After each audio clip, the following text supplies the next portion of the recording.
That's interesting. Oh, I was going to ask you, but I guess I know the answer now. Yeah. What's the procedure for starting word coding? Yeah, I think so. Go ahead. And the answer is just do it.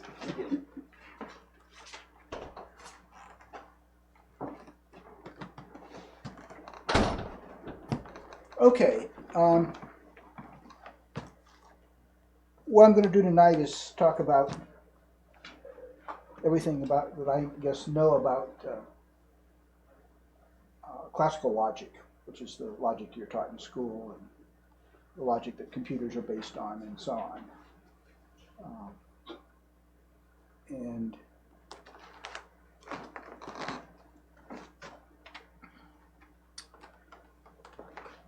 so why talk about classical logic at all? And actually it provides a motivation for property-based types. And it's unfortunately a negative motivation, because there's lots of things wrong with classical logic that haven't been fixed by later logics. And it's also, I think, very helpful for next month's lecture, which will actually be on PBT logic. And I did an outline, but basically the previous two lectures were on computer logic and artificial intelligence. And tonight I'll talk a bit about why logic, this body-mind separation that we talked about in previous lectures, but it becomes more direct importance here. What is a formal axiomatic system? A little bit mathematical, but we'll try to tone it down a bit. Some history of logic, and that should be about half the lecture. And then we'll go into the characteristics and limitations of various aspects of classical logic, and that's the biggest section of the lecture. And then I'll give a summary and talk a little bit about next month.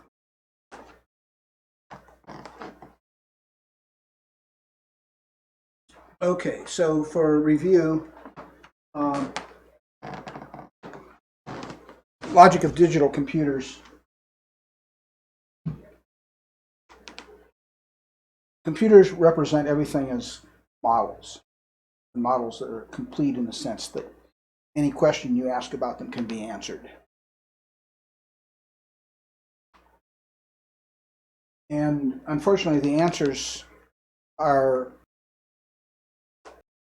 about the models and not about the things that those models are supposed to represent.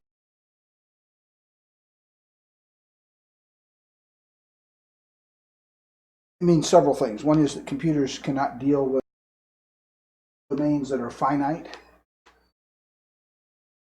This example of that is arithmetic. There's no such thing as integers in arithmetic. There's integers of 32 bits or 64 bits. And when you exceed that, then we can't do the calculations. Good evening, Dick. Good evening, Dick. And axiomatically complete, which says that all questions should be answerable. Computers can only execute programs for which all questions are answerable. Anything you ask of a model, it's possible to answer that. It's true of physical models as well, by the way.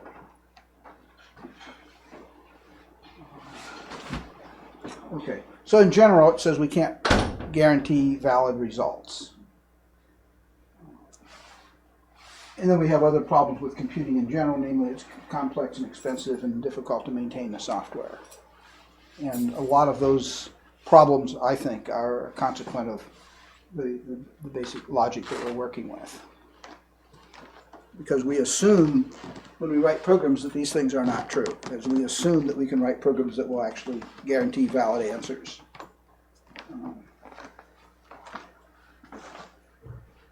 Okay, and then the second lecture I did, which is last month, was on artificial intelligence. And in some sense, it's not directly relevant to PBT or anything I'm doing. The trouble is that PBT, because it's a theory of how the mind works, people misinterpret that to say it has something to do with artificial intelligence. And so it's necessary for me to address logic of artificial intelligence. And fundamentally what artificial intelligence deals with and the problems that it can address are those of uncertainty. It says in situations where you don't have confidence in the data, you have conflicting data, you're uncertain about the situation that you're dealing with, but you need to deal with it. Artificial intelligence can be very effective. Because it doesn't require validity. Because it doesn't require that the claims you're making about the context are correct. It doesn't require consistency. So you can have data that is in disagreement with other data. You put it all into the same pot. And that's one of the real advantages of AI. Because it's statistically based. And it says, so you got a few things that disagree. It really does not matter. Then there's no measures of reliability or relevance of information, which is a potential problem. And so it's really statistical inference, which includes things like machine learning. Heuristics are not, they're AI things, they're not necessarily statistical in character. And there's lots of, we went over a whole bunch of AI techniques the last time.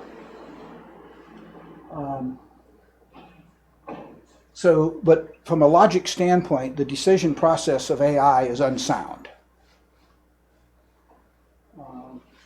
And it lacks any ability to deal with cause and effect. There's nothing in AI that can deal with cause and effect. In fact, quite the contrary, it's one of the things that it specifically cannot relate to. And of course, it can't guarantee valid results. That's another statement of being unsound. And unlike the human mind, which is really the point we care about for PBT, it lacks meaning, it lacks understanding, it can't process natural language, it can't explain its results. So it's a very different capability than the capability of the human mind.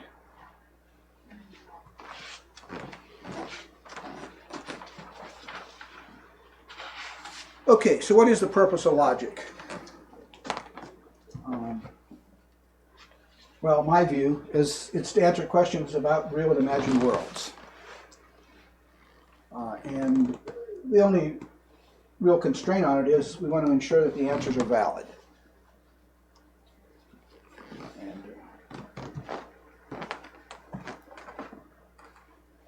Okay, so there's this, we talked about this previous times, but there's this dichotomy between mind and body. And by body, we really mean anything in the physical world. And by mind, we mean that capability of humans and some animals to deal with deductive reasoning.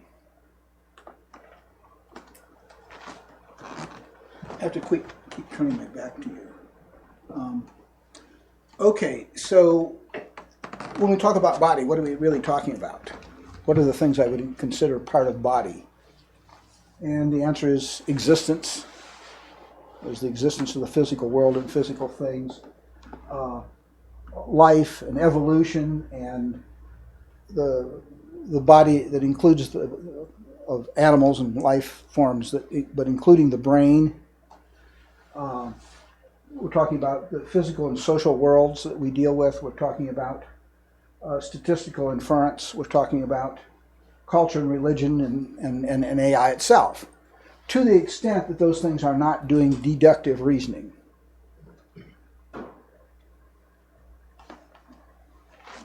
By the way, you're allowed to ask questions as I go along. Okay, so what does that leave for the mind? And the answer is a lot. So, deductive reasoning, of course, and then understanding. And plants probably don't have a lot of understanding of their world, for instance, but there are certain life. Yes. Where does generalization fit into this? It's on the mind side, and I actually have some later slides that talk about generalization. Well, not much, but the word appears, and I'm willing to go into more detail on it. All right. Natural language is over on this side, because you can't do natural language without deductive reasoning. And then the ability to explain things. I mean, one of the prime characteristics of artificial intelligence is that there is no explanation to be provided. An AI system says, I got this statistical information, and I now have integrated over it, and I have the best answer for your problem. But no one knows how it achieved that answer. The programmer doesn't know, the AI doesn't know, because it's statistical in character. It hasn't got a deductive aspect to it.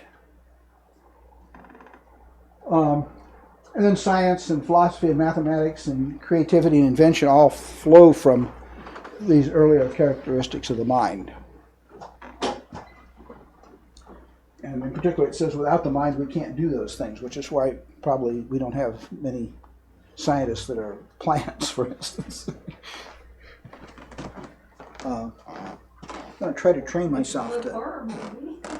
I'm sorry? It would make a good horror movie. Yes. Well, that's true. Actually, I've seen those in horror movies. Okay, so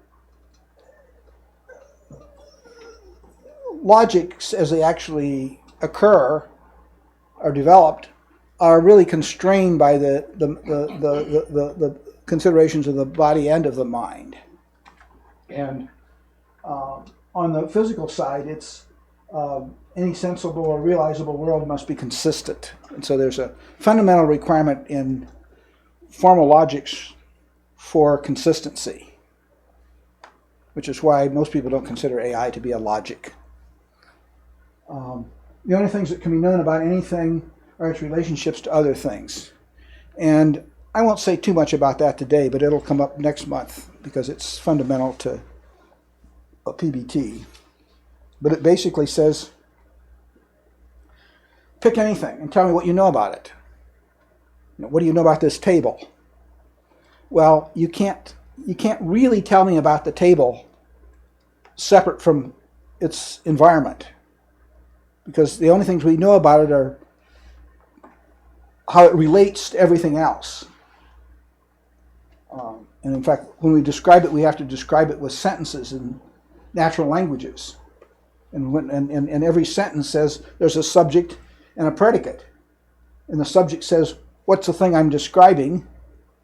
And the predicate says, what's the properties it has? How does it relate to other things?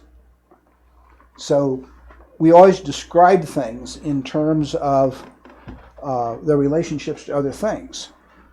On the other hand, when we're programming, we tend not to do that. We tend to build models which purport to have the same or analogous characteristics to the thing that we're trying to study. And the mind, in fact, doesn't use models. And finally, there's this reality of the world that says, outside of some trivial mathematical domains, that we never have complete knowledge of anything. And again, one of the requirements of, turns out, classical logic and also of computers is that they can only really solve problems for which you have complete knowledge. Now, the good thing on the computer side is that if you're talking about computer objects, if you want to study computer science, if you want to study data structures or machine integers or anything that's in a computer, it turns out that that is in that rare zone in which, in fact, we have complete axiomatic definition. But, of course, the limitations on things like finiteness hurts that. See, not only can't we compute with integers because we run out of bits, but we can't, on a computer, do computations that, at least using normal means. We can't answer questions about infinite domains. There's questions about integers in general as opposed to specific integers.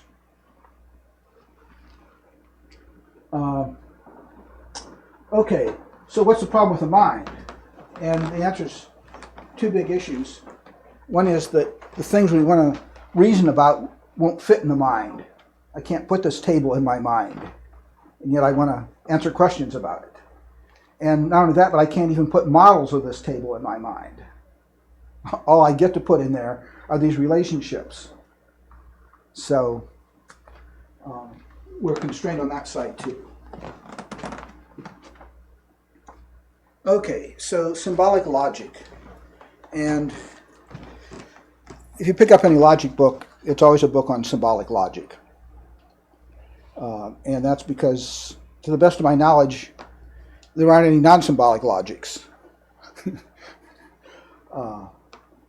Nevertheless, there could be, and nevertheless, it turns out property-based types are in fact not symbolic. Although I've had arguments with people who study these things they're not arguing that it's not symbolic, they're arguing that they can't see any way it could be non-symbolic, which is not an unreasonable position to take. Okay, so we have these domains of interest, and we've got a reasoning system. We got the physical world we want to answer questions about, or it could even be the mind that we want to answer questions about, but we have domains of interest anyway.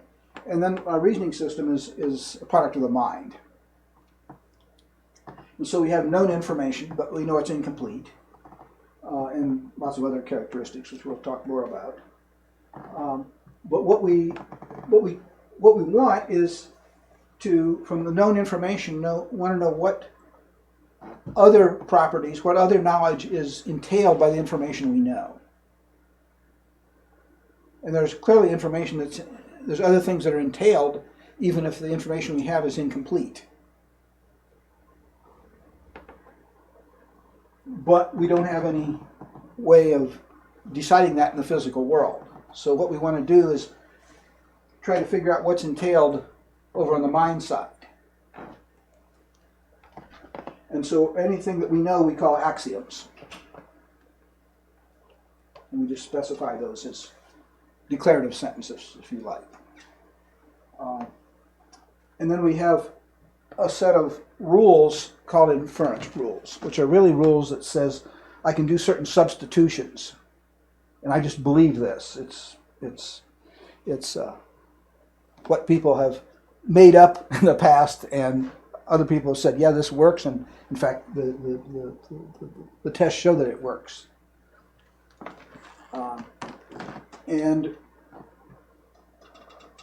a sequence of those inference rules, substitutions from what we know, leads each time we do a substitution to a new piece of information. And those are called theorems. And what we would like is, in the sequence, is called a proof. So that's all the keywords of logic. And what we would like is that the theorems are consistent with things that are entailed. What I didn't emphasize here, but I need to, is that it's a symbolic logic because everything on this side is symbolic. It's just symbols. And so when I specify something, I'm specifying it in a declarative language, but the sentences are just strings of symbols. And they have no inherent meaning. And, I, as the guy writing the axioms, might say, well, here's what it means to me. But that's not inherent in the symbols. And these inference rules and proofs are just manipulations of symbols, which may or may not be consistent with the interpretations. But if we did this right, we should get down here, and when we interpret these, we'll end up with only things that are entailed over here. And so that's the way logic is supposed to work. And there's two things we need to understand about this. The first one is the information that we know has to be consistent. If it is inconsistent, we got a problem. Logic says I can't deal with inconsistency. The second thing is that if we're successful, if this logic is a sound logic, that's soundness, it says that anytime I give it information that's valid, i.e. consistent with the physical world, and get a theorem and reinterpret it back over here, it had better be valid. That is, the interpretation should be valid. The theorem should be valid. And so a sound logic is a logic for which all theorems are valid.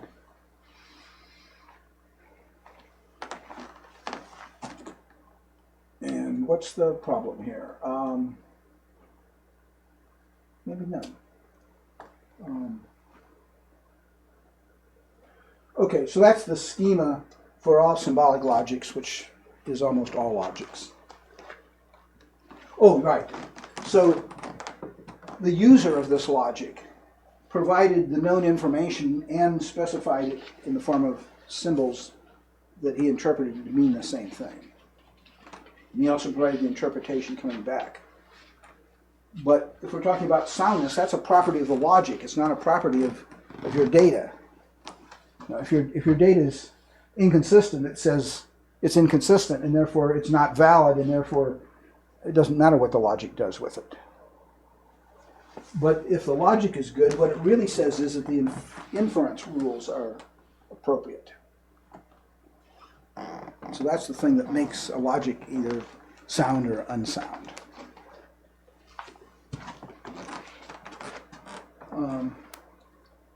Okay, formal axiomatic systems.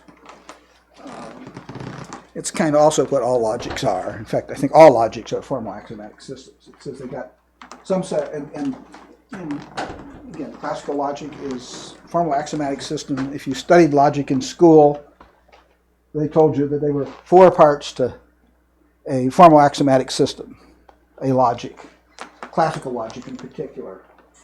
And it says, okay, so this is more formal. It says basically the 4 things you have to have a logic is an alphabet of symbols. It's what symbols you're going to use when you make up sentences. You need a grammar that says how you can put those symbols together to make legal sentences. The legal sentences in logic are called propositions.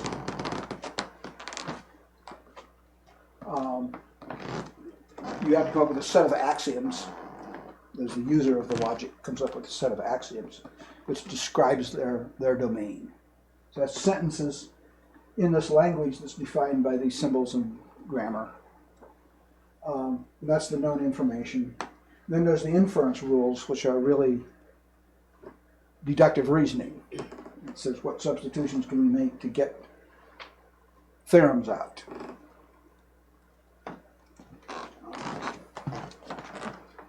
Okay, so that's all kind of the abstract stuff. And when you study logic again in school, the first thing they teach you is logical operations, right? Logical connectives, sentential operators, lots of different names for them. But basically it says there's and or not, if then, and if and only if is the most common 5 used. And by the way, if then is the same as implies. And these are symbols that are often used, but there's lots of other sets of symbols that they will use, but we'll use these. And here's the truth tables for all those operators. Pick one. If we take or, it says that up at the top is the 2 operands. It says if they're both true, then or gives you true. So if A is true or B is true, then A or B is true. But if A and B are both false, then A or B is false. And so or is basically, if there's any true operand, it gives you a true out. Otherwise, it gives you false. And is just the opposite. It has to have both of them true to be true. And not is just true becomes false and false becomes true. And implies says that the second one is false. I'm sorry, if you have false true, this false does not imply true, but any other combination does. And if and only if it's really the same as what computer people call exclusive OR. It says if they're the same, it's true, and if they're different, it's false. So it's like equality. Okay, so we can have logics with these, and again, think about all the operands, everything we combine with and or not. The things that are being combined are themselves sentences, and the results are sentences. John went to the store, or Mary drove a car off the cliff. I mean, it's two sentences that I combined with or to get another sentence. And it turns out that you don't really need all these operators. That there are logical systems which says we just use and, or, and not, and forget about implication. And it's because implication can be defined in terms of and, or, and not. And another one that's commonly used is to use implication and not and get rid of and or. And there's even a system which it says if I use and two things and take the negative of the result, that one operator is sufficient for the logic. And you can also do the same thing with or. So you could have or. These are called NAND and NOR. And the reason they're important is because in the hardware of computers, almost all computers are built with either NANDs or NORs because they don't want a lot of different circuit components.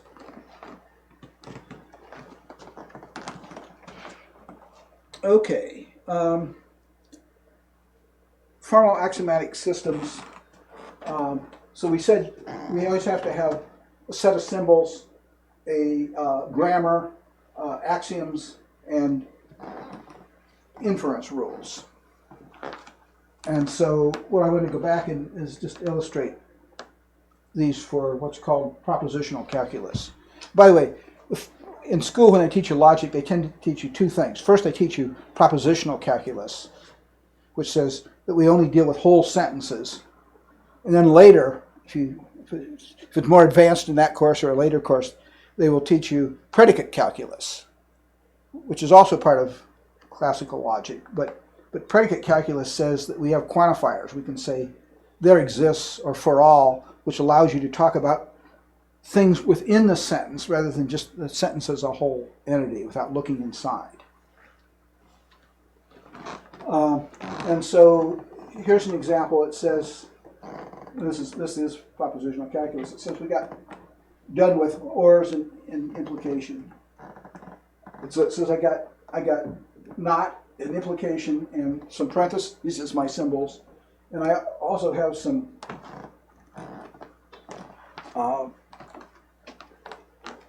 primitive sentences. And so I don't care what's inside the sentences. I just call the sentences P1 and P2 and P3.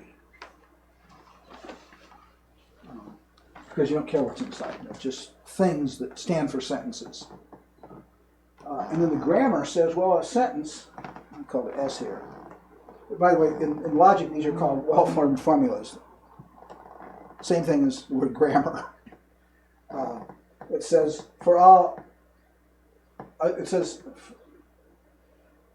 a sentence is X, where X is either one of these sentences, so every sentence is a sentence, or it's not a sentence, or it's A implies B, where A and B are sentences, and that's it. So it's a very simple grammar. And then nothing new to add about axioms, except that when you write your axioms, you can only use not and implies. And then we have a set of deduction rules that, of course, operate on not and implies. Okay, so let's look at some axioms. I just want to check ahead. Yeah, good. Okay, I want to make sure I didn't leave something out here. I don't want to be there. I want to be here. Okay, so there are, for propositional calculus, there are, in fact, not even some predicate calculus, there are some axioms that are true in any domain that are very old, namely 300 BC. And they're called the laws of thought, and they were invented by Aristotle. And I talked about these previous times too, I think. But in any case, the law of contradiction says that no statement can be both true and false. And that's written symbolically as not of either P or not P. I'm sorry, and not P, right? P and not P says true and not true, and you can't have both of them. That's not up there. There's the law of the excluded middle, which says that every sentence is either true or false. It's called the law of the excluded middle because there's nothing between true and false. There's nothing like half-truths, at least not in classical logic. So that's every statement is either true or false. There's a principle of identity, which says basically that everything is identical to itself. So these are not very deep concepts. Although it turns out they're all wrong, but we'll come to that later. And those are the three, just those three of the laws of thought. But there's lots of other tautologies, and anything that's always true is called a tautology, like De Morgan's laws. And it basically says that if I have P and Q, which are two sentences, and I AND them together, that's equivalent to taking the negative of both sentences and ORing them together and then negating the final result. And a different form of that is the definition of OR, like that. But these are just two equivalences that the way they arise is from the truth tables. If you just look at the truth tables for those operators and you work it out, it says, oh yeah, these things are equivalent. And there's other tautologies. And there's some logic books will give you a short set like this and say this is enough. A lot of logic books will go on for tens of pages, just every line listing a different tautology. And so, that's a taste thing, I guess. But here was just another one I mentioned, which I think you all understand. If P being true implies that Q is true, and Q being true implies that R is true, then P also implies that R is true. It's the transitive. Okay, so we also said we needed rules of deduction. And so here's a set of deductive rules, which use only, actually these use and, or, and not, and it's got, actually it's got implication in here and or and all three. But basically, since these are syntactic manipulations, the names of these things are what they do in the syntax, what they do to the symbols. It has nothing to do with what they mean. But it says, if I want to get rid of an and, what I need to understand is if I can prove A and I can prove B, then I can prove A and B.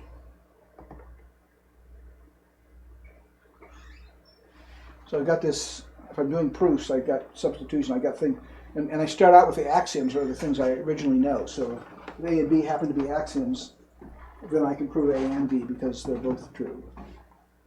But that adds an and in there. And if I want to get rid of an and, I can say, well, and B, from that I can prove A. And in fact, from A and B, I can also prove B. And so these are all manipulation things. But that's all we ever do in formal logics. And there's an interesting one down here. It says there's something called falsum, which kind of is like false, except it's a symbolic equivalent to it. And it basically says that if you can prove something is false, then you can prove anything is true. So C, whatever C is provable once you know that false is true. Okay, and that's all logic has to do with, is doing these substitutions on your axioms and creating new theorems and then substituting on the axioms and the new theorems until you get to the theorem you were after. And then there's the reductio ad absurdum, which basically says if I know that not A is true, then I can prove false. So if from not A is true I can prove false, then I've in fact proven that A is true.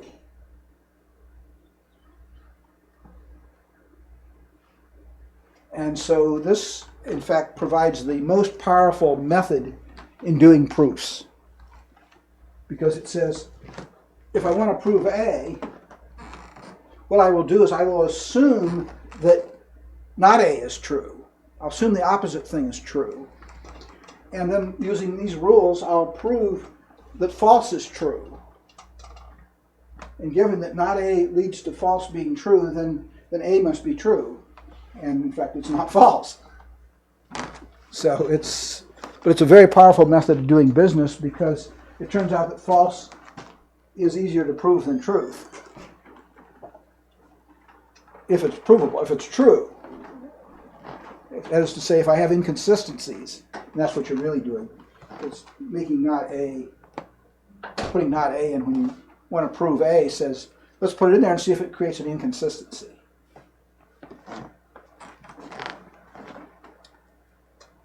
Okay. Now, I'm not going to say much about this, but this is the predicate calculus, where we allow to look inside of sentences. And it means that we have now constants and variables, which we didn't have before. We have functions, symbols for each of those things, because we're now going to look inside of sentences, not just look at whole sentences. And we have the P's, which are still the whole sentences. And then we have our same set of symbols here. But F's are functions, and basically functions are, they have operands, and when you apply them to constants and variables, the results are going to be constants or variables, or constants in theory. And the predicate symbols are, again, they're the same as sentences, except now they have parameters. So that's why it's called predicate now, because it's a function of the subject. Is green is a predicate, but the table is green is a sentence.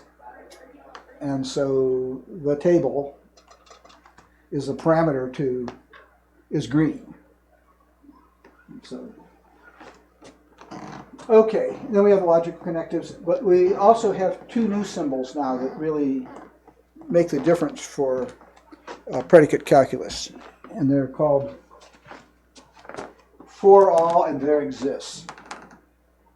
And so we can say things like, for all A, for all X,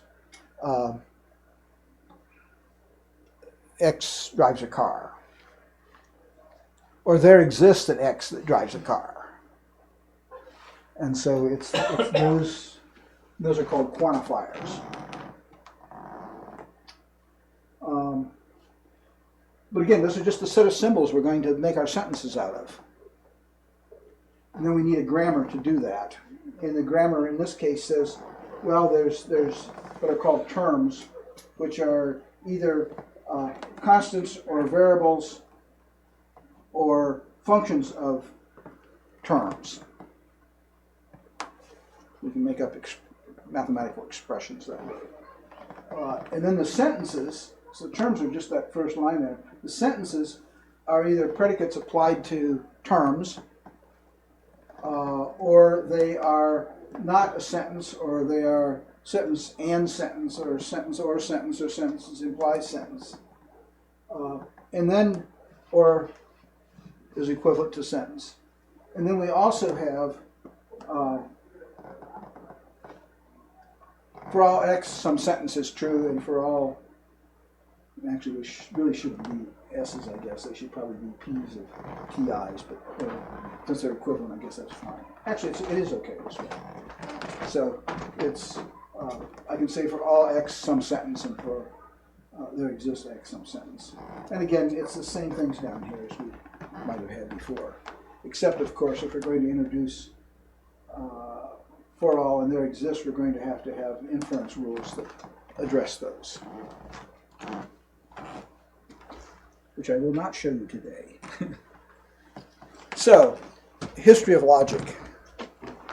We'll put it all through the technical stuff, at least from that point of view. So we had the laws of thought, which I'm not going to go over again, but that's from Aristotle. That's really, really old. And then there's what's called classical logic, which is what this whole lecture is about. And that's a invention of the late 19th and early 20th century. But it really was based on laws of thought. That's kind of where they started, and they said, now we're going to modernize it, make it effective and useful, et cetera, et cetera. And so what they did was they added rigor to it, and they added formalism.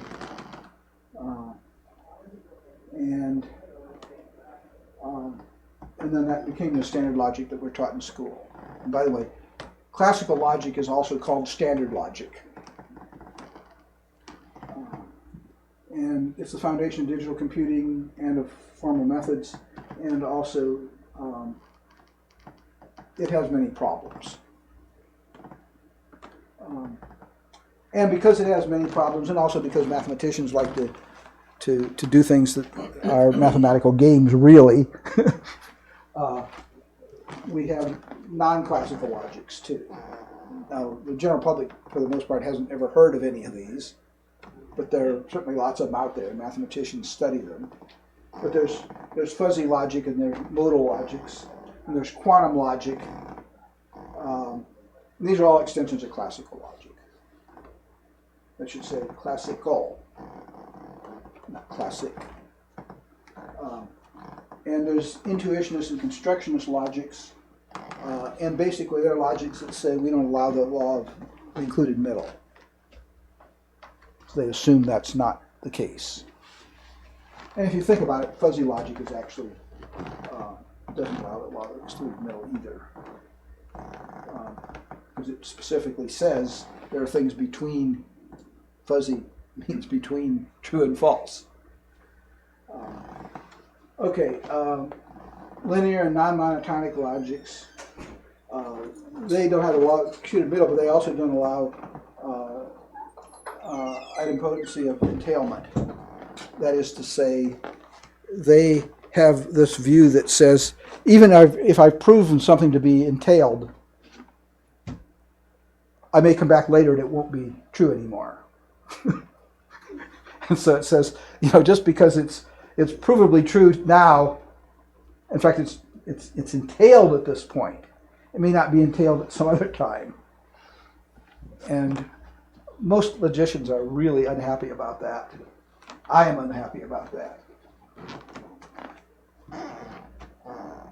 We don't do that in PBT, by the way. But we probably are in intuitionist and constructionist in some of our ways. Non-monotonic, yeah, that's the paraconsistent and relevant logics. They basically reject what's called the principle of explosion, which is what we kind of talked about a little bit earlier when we said that there's this falsum, this thing that says basically that you can all falses are the same.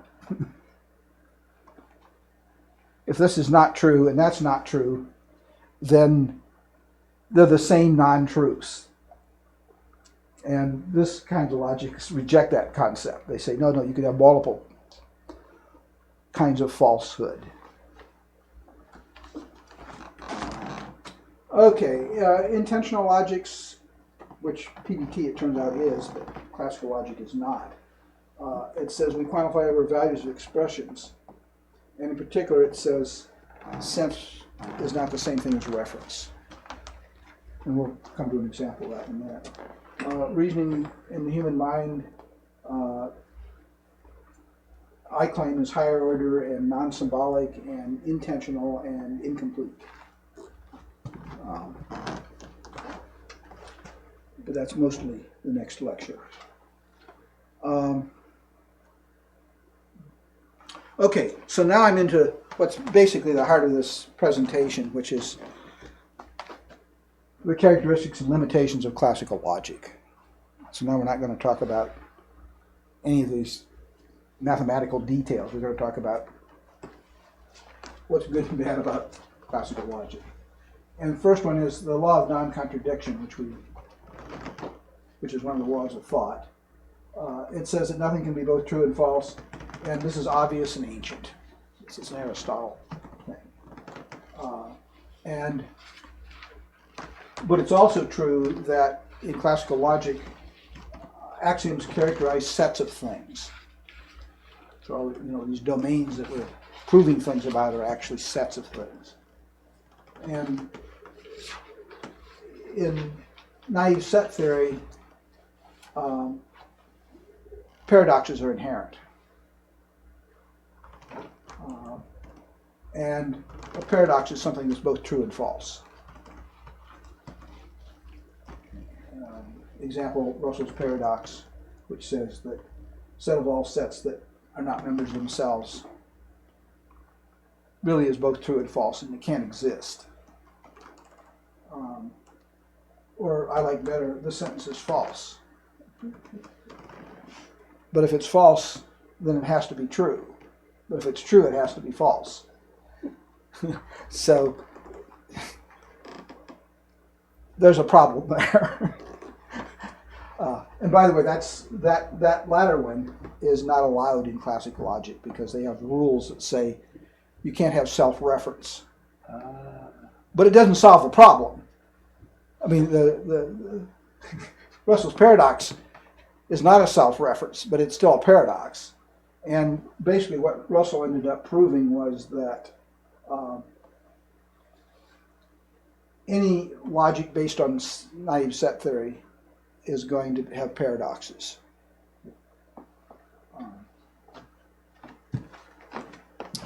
Okay, so enough with paradoxes. The law of excluded middle. So this is the second. It's one of the three laws that we looked at. The last one we just rejected because it creates paradoxes. Excluded middle one says, all right, everything is either true or not true. And again, obvious and ancient, but unfortunately also wrong. But it's the one that allows us to do indirect proofs, which is the most powerful mechanism we have for doing proofs. So we want this, or we're not going to be able to prove much. And Gödel has something called the Incompleteness Theorem, actually two of them. But it basically says not everything is knowable, which is different than known. It says it can't be known. And that's a much more important condition. Because if things can't be known, then you can't know whether they're true or false, and therefore they may or not be true or false. And so it's not the case that everything is true or false.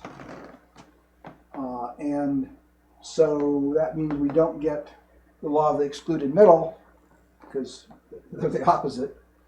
And it does mean that the classical logic is unsound, which says it can't guarantee anything. In fact, anything is provable, as long as you're in a domain that is incompleteness theorem applies. So one of the important things is, well, what are these domains that are incomplete? And they're basically all domains of the physical world, the social world, the economic world, and most domains of mathematics. The exception being the ones I mentioned earlier, that computer science tends to be where this doesn't apply. But that's because computers are very restricted to finite domains and axiomatically complete domains, meaning that everything is either provable or not true. And so it's a very artificial world of computing. But we can't guarantee valid results, and we can't use indirect proofs, and it's a problem. Okay, and then finally, there was the law of identity, the third of the classical laws of thought. And this one, I think, is even more obvious because it says everything is identical to itself. And it's hard to show how that could be violated. And it turns out it's not. It's actually valid. The trouble is it's not valid the way classical logic uses it. Because classical logic says, well, when I say X, what I really mean is there's these constants and variables, which are the things we're going to do for all X's on, designate things in the physical world or in the logical world or whatever world we're thinking about. But it also says those constant variables designate references to those things. That is, there's X, and there's the thing that X stands for. And classical logic doesn't distinguish between those two different things. And so, in effect, X is not always equal to X. And we get logical errors because of that. So, and here's an example. The planet Venus is the morning star. And that's a perfectly legitimate sentence. And there's another legitimate sentence is that the sun, Sirius, is the morning star. But you cannot conclude from that that Venus equals to Sirius. And so there's, again, we would like a logic where we don't have this sort of problem. And by the way, logics that don't have that sort of problem are called intentional logics. And there's several of those around. But again, I don't know that anybody, I know mathematicians who study intentional logics. I don't know anybody who uses them. PBT is an intentional logic, by the way. Okay, so again, talking about the characteristics and limitations, there's symbolic logic. We said classical logic is symbolic. Well, what's the good and bad of that? Well, it says it's syntactic, which means there's no inherent meaning. It's just a bunch of symbols that we're manipulating. And it requires an external human interpreter to tell you what the theorems mean and what the axioms mean. It's not, you can't look at sentences in these logic languages and say, oh yeah, I know what that means, because there's no inherent meaning. And therefore, symbolic logics are called extensional, meaning that the meaning or the interpretations that come from an external source, i.e. a human outside who looks at them and says, oh yeah, here's what it means to me. But if you think about the human mind, we're able to reason about things without having another human out there telling us what our thoughts mean. So there's a fundamental capability that humans have that symbolic logics don't have, namely the intrinsic meanings are in our minds. And they're not in the computer, they're not in the logic system. Okay. Formal axiomatic systems with the law of excluded middle. It requires definiteness and precision and accuracy. You can't be vague in logic languages. You can't be vague in classical logic. But of course, in natural languages, we're vague all the time. In fact, it's hard to not be. But it's important to be able to be vague because we don't know everything. And so, where logic says you have to know everything, natural languages say if you don't know something, you can be vague about it. And so that's a powerful aspect of natural language. So what that means is that classical logic languages lack expressivity that natural languages have. They can't express vagueness or incompleteness or imprecision.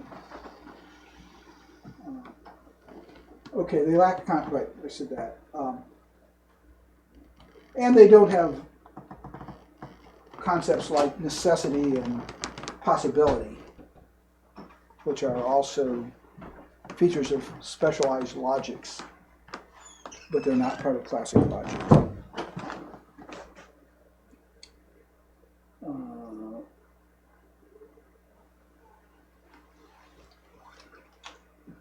Abstract reasoning. And this goes to Dick's question.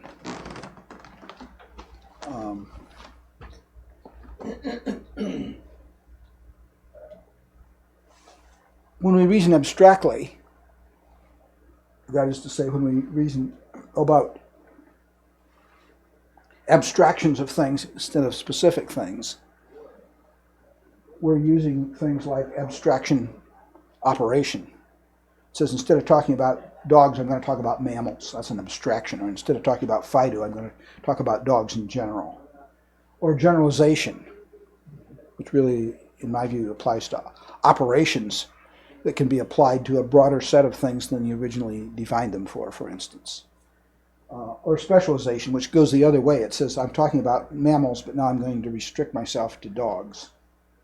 An analogy, which is probably the most widely used operation in human reasoning, because I can take a concept from one domain and apply it to a different domain using analogy. So abstraction, generalization, specialization, analogy are all what I call abstraction operators because they deal with partial, incomplete sets of properties of things. And none of those exist in computers, none of those exist in programming languages, none of those exist in formal logics. And yet, like I say, they're the most powerful operations we have in human reasoning. So there's some fundamental limitations on logics and computers as we know them.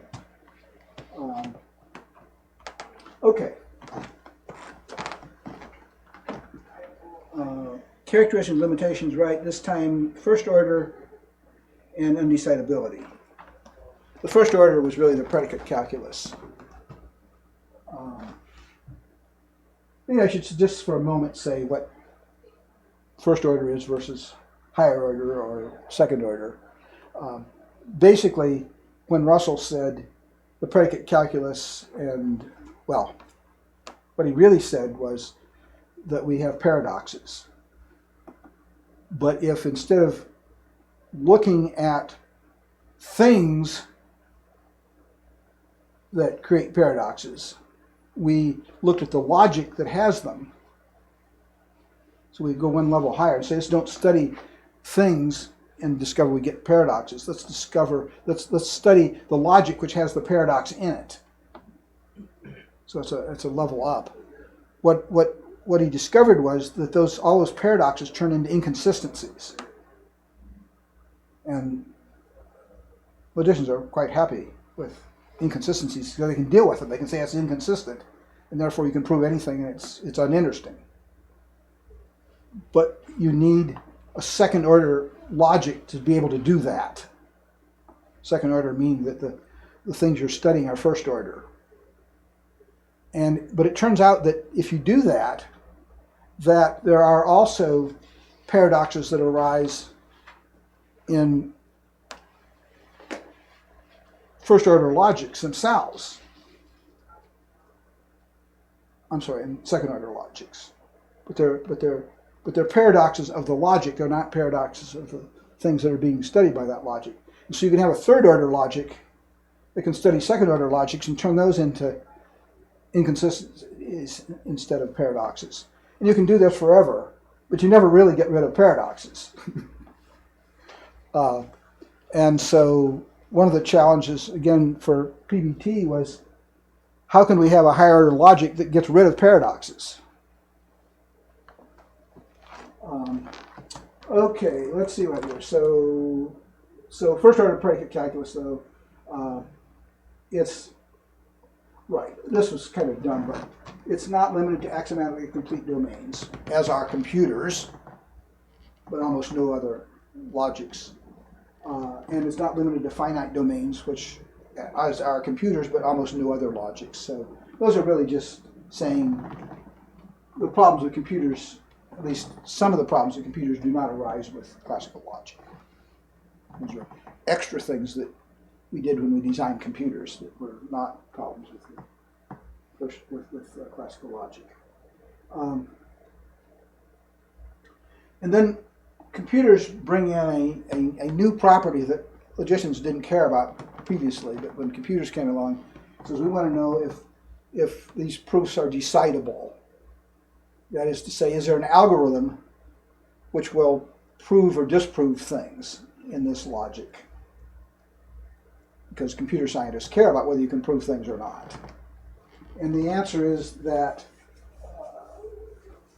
computer logic is decidable, but most first order systems are not, because classical logic is not decidable.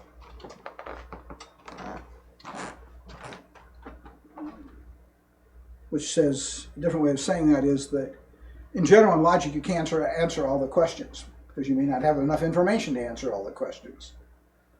But in computer science, in computers, you can answer all questions, you just get the wrong answers. Okay, so what about this existence thing? It turns out that classical logic says, because it built existence into the logic, says it can only deal with things that have existence. It can't talk about things that don't exist. But if you think about, we watch movies and write stories and fiction and things like that. That's all things that don't exist. Imagination basically has to do with non-existent things. Or there's other kinds of non-existence, like female presidents of the United States. Just wait. What? Yes. Wait. Well, it's been a long time. You'll have to find a different one eventually. And currently living dodo birds. So those are two things that don't exist. But classical logic says they're both equivalent to the null set, and therefore female presidents and currently living dodo birds are the same thing. And again, I think it's obvious to all of you that in human reasoning, if I say, are those the same thing, you're going to say no. But see, classic logic says yes. And computers have the same problem. If it doesn't exist, computers cannot distinguish it from anything else that doesn't exist. So the human mind reasons about non-existent imaginary things, which classic logic does. Okay, reasoning about time and space. Ah, yes, that's a great one. Classic logic doesn't deal with time and space, and by the way, time and space and mutability are kind of all, you can't have any of them without the others, or they would be meaningless. Time says change over time, i.e. mutability. And it could be And space 2 says you can, if you never changed your position in space, then it would be immutable, but that wouldn't be very interesting. So we basically, time and space and kind of separately immutability are closely coupled to each other. And humans reason about things within a mutable physical world of time and space. Classical logic doesn't touch any of those concepts. And time is addressed by temporal logics and tense modal logics and other things, it turns out. Could you define temporal logics and modal logics, please? Well, the tense modal logic basically says, I don't really deal with time completely, but I can deal with tenses, as we find in natural languages. Okay, so it's a somewhat dealing with time. And temporal logics really attempt to deal with time in a big way, but they're horrendously difficult because they basically are taking the classical logic view that says everything is complete, and therefore I've got, let's say, two things happening in time parallel to each other, and we want to know when they interact, at what points they interact. And all the possible places they could interact is infinite, and so it's very difficult to manage temporal interactions. PBT doesn't have this problem, by the way, though. Didn't Hume address causality in terms of time if event A precedes event B? Yeah, right. No, any kind of temporal logic, certainly ones that are called temporal, would address that. Okay. Okay. I'm almost at the end, I guess. Cost of proofs. Proof algorithms are expensive. It basically says greater or equal to order n squared, where n is the number of sentences or the number of symbols that are involved in your logical computation. And human deductive reasoning, I claim, proves things in near linear time. Near linear meaning n times log n.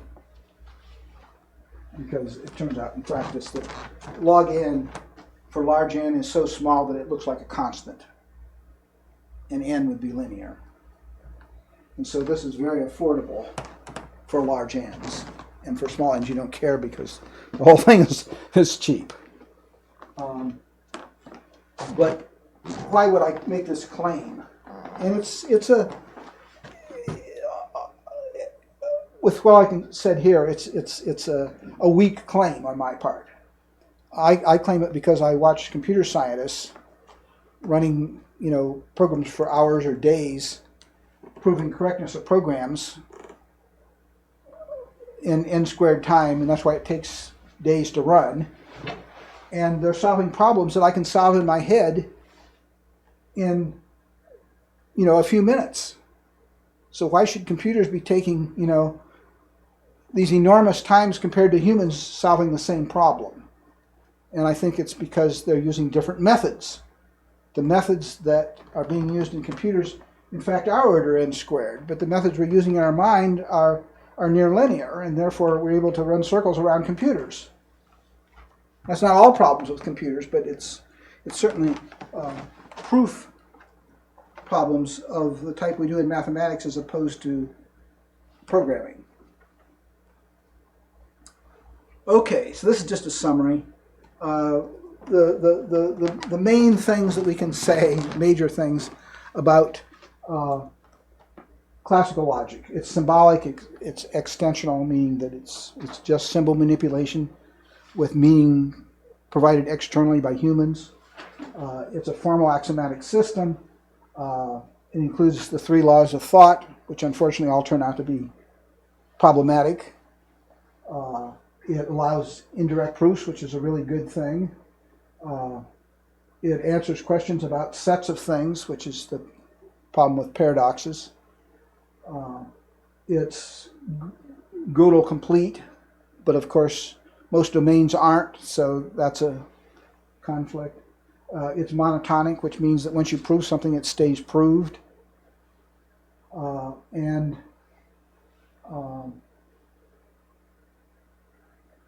existence is a fundamental concept of the logic itself.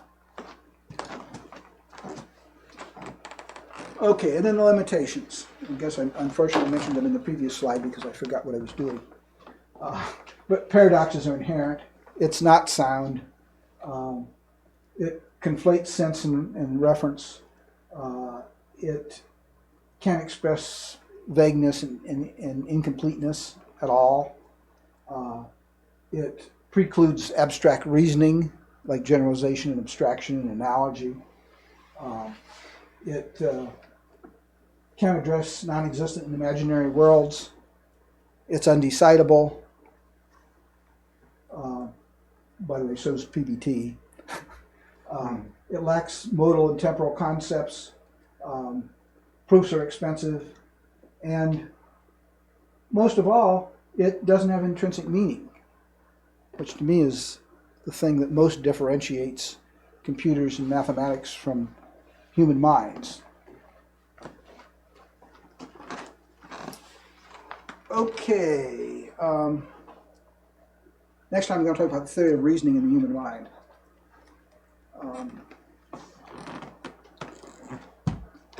Questions, comments?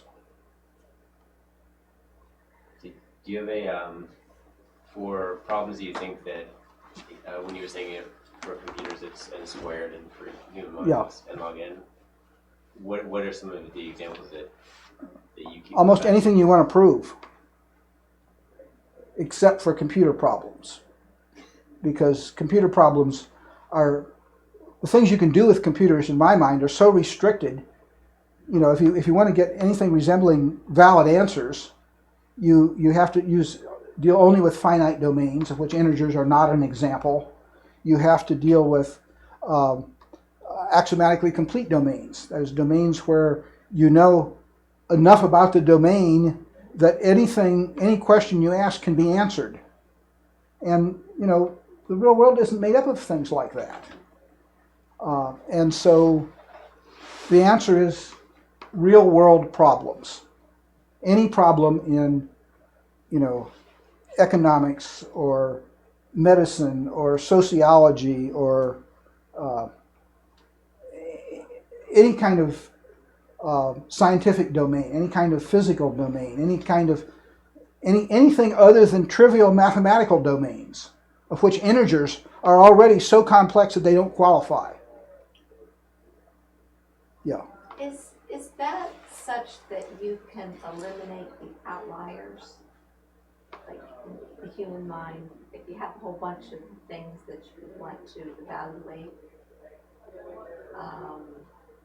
a computer would have to do everything. Okay, well, I'm not sure what the question is, but I'll give you two answers. And maybe there are two other questions. One is that, and it kind of goes back to your question, that all computer programs are proofs, but they're only proving things about complete finite domains. But there's kind of an exception to that. When we use computers to model logics, and so I can, in fact, implement, because it turns out that classical logic itself is a complete domain, and it has a finite number of rules, and therefore we can, well, actually it's not, because it's undecidable. Sorry, take it back. But when I can prove things by implementing the logic, not by executing the normal instructions of the computer, but by emulating a logic system, I get these exponential times.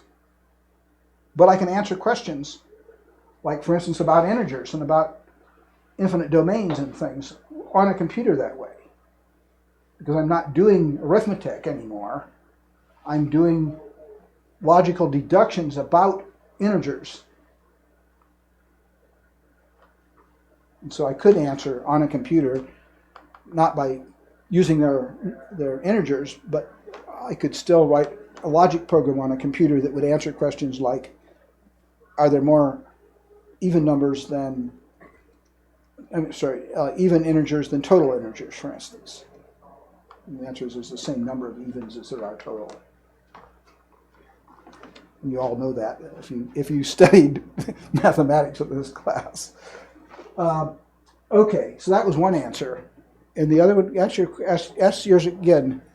I probably still won't answer it, but I'll think of the one I thought of. But I guess, in trying to think how the human mind could solve a problem much more quickly, I believe that it's because we throw out the outliers. Yeah, okay, so probably not. Probably not. But it's kind of like that.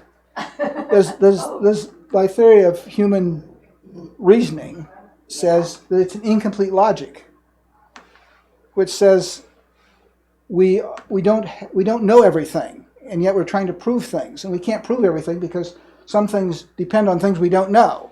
And so we throw them away.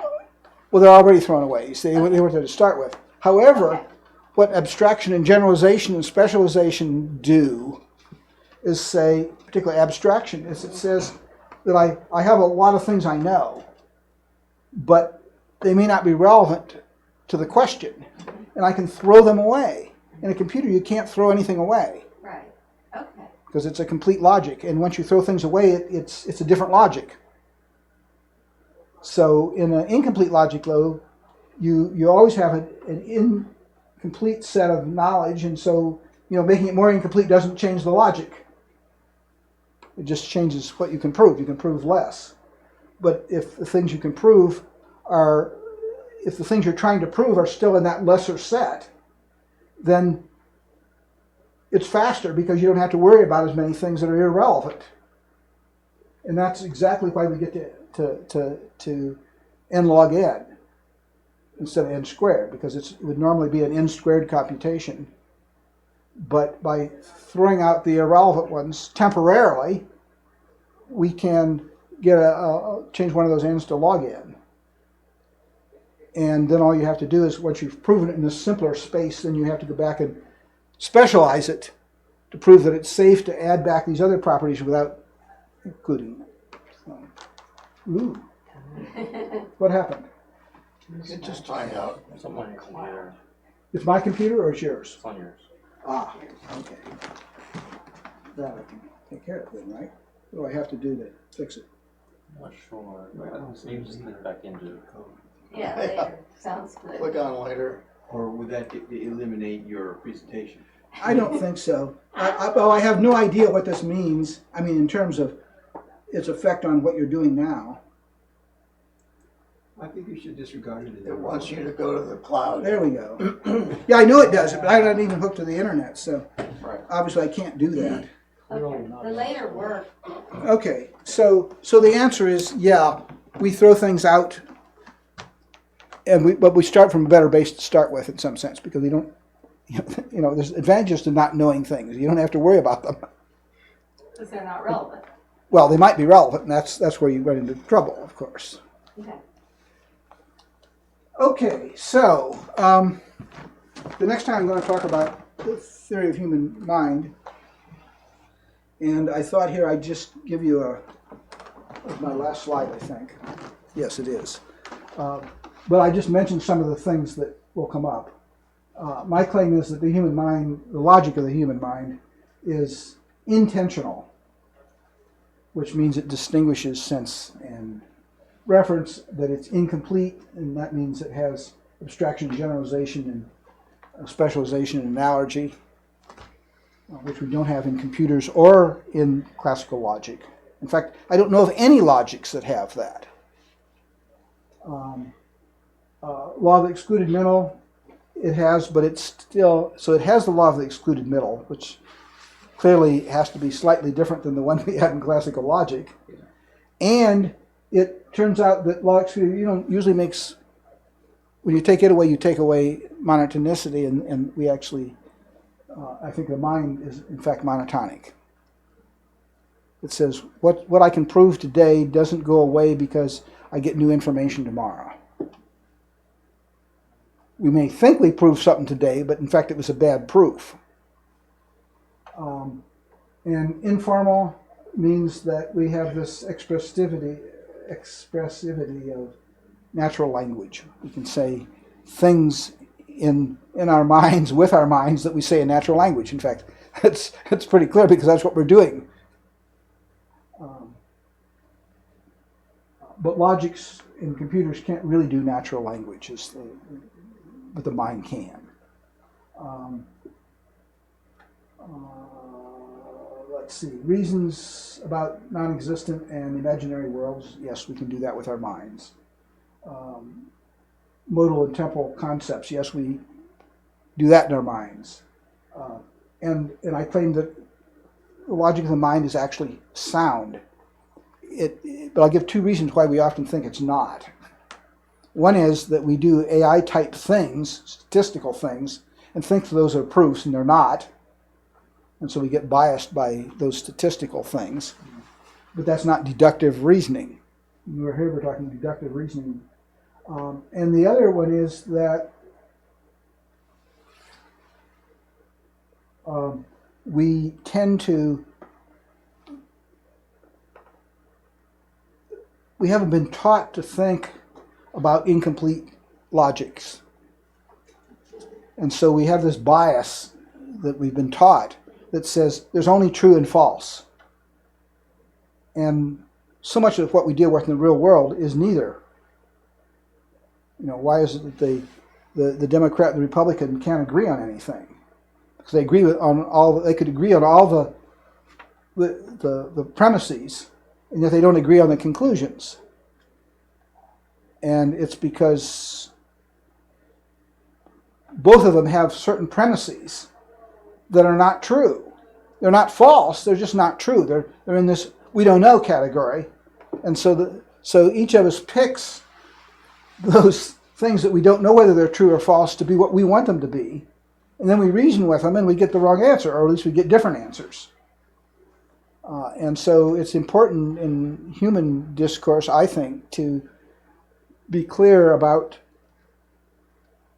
what's true and what's false and we're not sure which it is. Sound, partial recitability. Yes, that's an interesting one. Human logic clearly is not decidable. There's questions we can't answer, but I claim we can partially decide things. Like, for instance, we could decide that more than just we don't know if it's true or false. We could decide, for instance, that from the information that we know, we can't determine which it is. It's not possible to determine. That's more information. But that's partially decidable. We know it's not necessarily in the true category, and we know it's not necessarily in the false category. Proofs require near linear time, and I think that's true in the mind. And yeah, it's clearly not symbolic. We don't just manipulate symbols in our brain and then associate meanings with them. We've got something else going on there. And that's the intrinsic meaning. And so the point about these are characteristics of the human mind, but really next time it's about PBT more than the human mind. I kind of made all these claims tonight, but what I'm going to start doing next month is how can we do all these things in a PBT logic? And I claim these are all things we can do. Okay, that's all I had.